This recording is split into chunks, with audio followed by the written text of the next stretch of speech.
시작한 지 얼마 됐다고 벌써 7월입니다. 예. 반이 지났어요. 반이. 야, 정말 빠르죠? 정말 빠르네요. 우리가 이 반을 어떻게 지냈냐도 중요하지만 앞으로 우리가 반을 또 어떻게 마무리하냐도 더 중요한 것 아니겠습니까? 그래서 지금부터라도 우리가 또 다시 말씀 앞에 나아가고 또 말씀으로 우리의 마음을 채워가야 되겠습니다. 예, 그런 의미에서 오늘부터 우리가 히브리서를 시작하게 되는데요. 히브리서 말씀은 굉장히 좀 어려우면서도 또 굉장히 깊은 이야기 같습니다. 그래서 많은 분들이 히브리서 읽으면서 도대체 이게 무슨 말이야? 또 이게 도대체 뭘 얘기하고 싶은 거야? 굉장히 곤혹하는 경우가 많이 있어요. 그도 그럴 것이 오늘 말씀을 보면요. 오늘 히브리서 기자가 이야기하는 것 중에 구약 성경만 인용한 것, 특별히 시편 말씀을 인용한 게 10절이 넘습니다. 10절이 넘어요.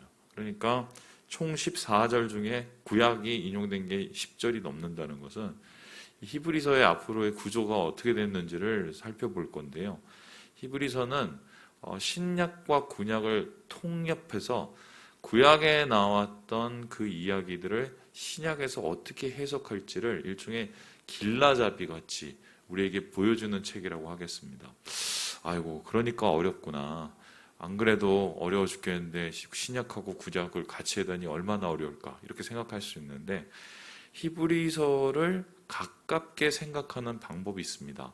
히브리서의 가장 중요한 메시지를 우리가 찾으면 되는데요. 히브리서의 가장 중요한 메시지는 뭐냐면 뒤로 돌아가지 말라예요. 그러니까 이 히브리서의 말의 이름 자체처럼 히브리서는 뭐냐면 바로 정통 유대인 기독교인들을 위한 책입니다. 그러니까 이제 원래는 유대교에서 자라나고 유대교에서 성장한 사람들이 예수를 믿게 돼서 유대 기독교인이 되었어요. 근데 유대 기독교인이 되고 나서 이 사람들이 예수를 전하고 예수 안에서 공동체를 이루어가며 살아가는데 중요한 것은 주위에 수많은 사람들이 이들을 가만히 내버려 두지 않았단 말입니다. 그 중에서도 가장 힘들게 했던 사람들이 누굽니까? 동포들이고 동족들이었어요.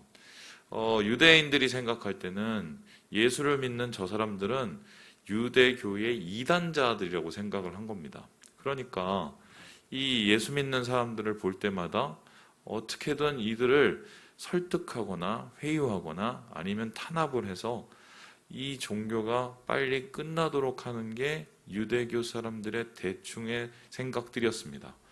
그래서 유대 기독교인들에 대한 이 유대인들의 탄압과 박해와 유혹이 굉장히 심해졌고요. 이 심해진 이 상황 속에서 그것을 견디지 못하고 다시 원래 자리, 유대교의 그 자리로 돌아가는 사람들이 많이 늘어났습니다. 그들 중에는 심지어 요즘으로 따지면 목사들도 있었어요. 목사들도.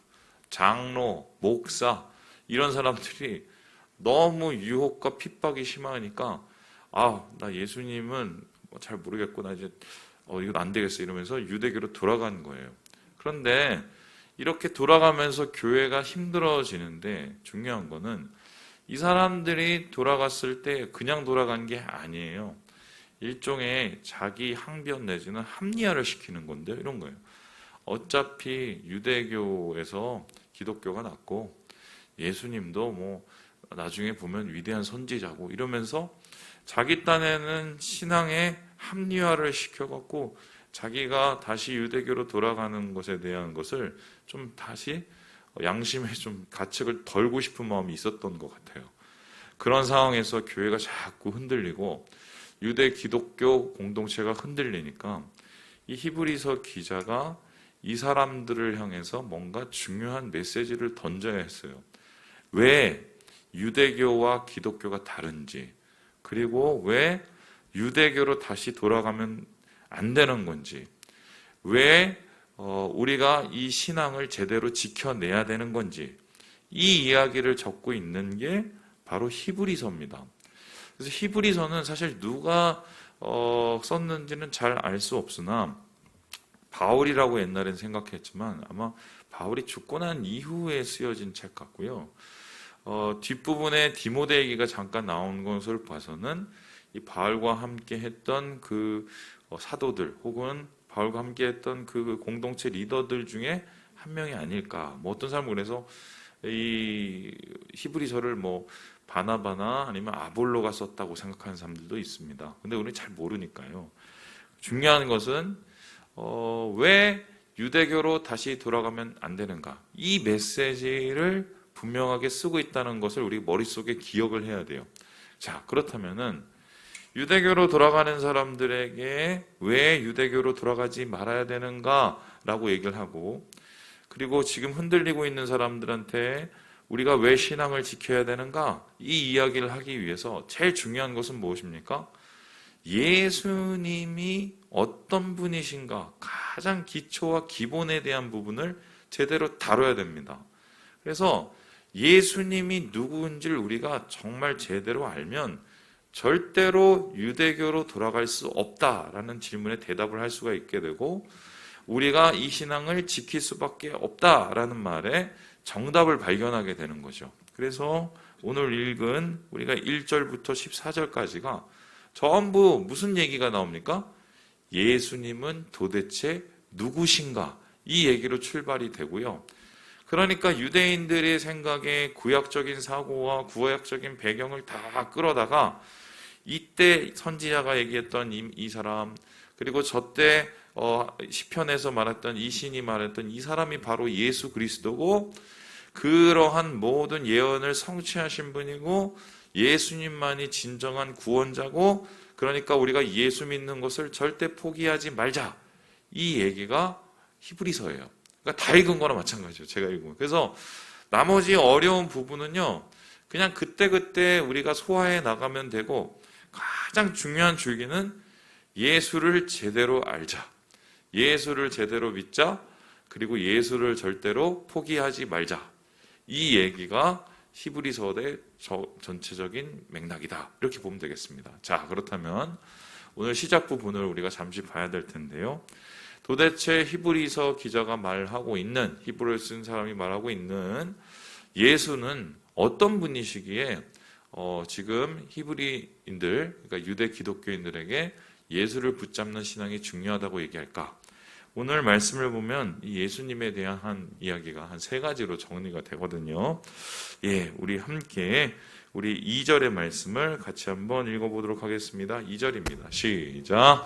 이 모든 날 마지막에는 아들을 통하여 우리에게 말씀하셨으니 이 아들을 만유의 상속자로 세우시고 또 그로 말미암아 모든 세계를 지으셨느니라. 첫 번째로 이 히브리서를 쓴 사람이 예수를 가리켜서 말할 때 뭐라고 하냐면 모든 세계를 지은 사람, 지은 존재, 바로 하나님이라고 얘기를 합니다. 그래서 우리는 하나님 하면은 아버지 하나님만 생각하기 쉽고, 아버지 하나님이 말씀으로 천지를 창조하셨다고 생각하기 쉬우나, 히브리서 기자는 그게 아니라 성삼위 하나님, 예수님도 이에 동참하셔서 세상을 지으신 분이시다. 예수님은 바로 창조주시다. 우리가 그분을 이 세상에선 사람으로 봤지만 이분이 원래 사람이 아니라 하나님이셨고, 세상의 처음이자 세상을 시작하게 하신 바로 창조주라고 우리에게 얘기를 합니다. 여러분, 예수님이 창조주라는 것을 알게 되면 무엇이 달라지게 됩니까? 여러분, 무엇을 우리 만들 때 한번 생각을 해봅시다. 지금 이런 게 있어요. 이게 뭐냐면 이 선풍기 리모컨이에요. 이 선풍기 리모컨에 뭐 이런저런 이야기가 있으면서 이거를 뭐 어떻게 하면 어떻게 돌려라 얘기해야겠지만, 결과적으로 이거에 대해서 제일 잘하는 사람은 누굽니까? 이거를 만든 사람이에요. 이 선풍기 만들고 이 리모컨 만든 사람이 이 선풍기가 어떻게 돌아가고 왜 돌아가는지를 알게 되는 거죠. 마찬가지로 세상을 창조하시고 세상을 지으신 분이 예수님이에요. 그분이 우리를 창조하시고 우리를 지으셨어요. 그러면은 이 세상을 살아갈 목적을 우리는 누구에서 찾아야 됩니까? 예수님에게서 발견하고 예수님으로부터 세상을 살아갈 이유를 찾게 되는 거죠. 제가 이번 주에 정말 마음이 아팠습니다. 여러분도 아마 그러신 분 계실 거예요. 그 조유나 아이 예. 제가 그 기사 처음 보고 나서 불길한 느낌이 계속 들어갔고 계속 그것을 지켜보고 이게 도대체 어떻게 된 일인지 주목해서 계속 추적했거든요. 근데 아니나 다를까 우리가 생각하는 그 최악의 상황이 벌어지게 된 거죠.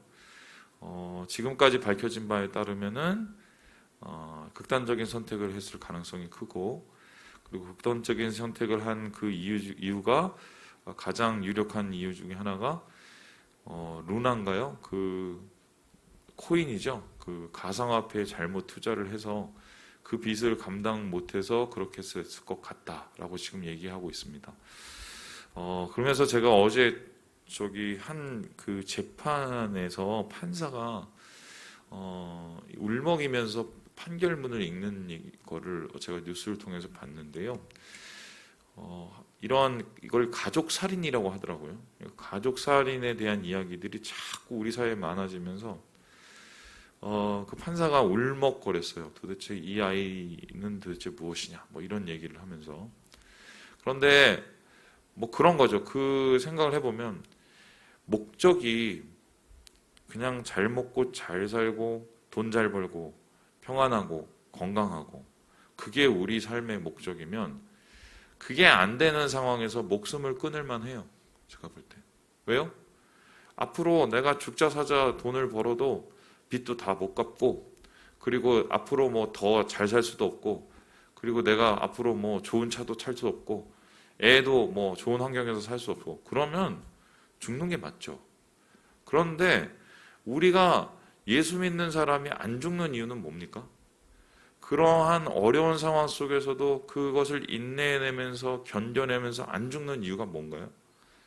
우리에게 주어진 삶의 분명한 목적이 있기 때문이에요.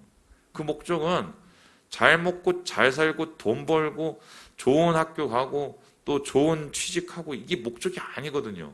그건 그 다음이고요. 이 세상의 삶 속에서 우리가 하나님 안에서 제대로 살아가면서 주님의 사람으로 세상 속에서 주의 영광을 돌리며 살아가면서 주님이 부를 때 주님의 영광으로 다시 돌아가는 게 우리의 삶의 목적이에요. 목적. 근데 그 목적을 잃어버리면 사람은 그때부터 혼돈이 오고 우울해지는 거죠. 내가 왜 존재하고 왜 살아가는지에 대한 그 이유를 찾을 수 없기 때문입니다.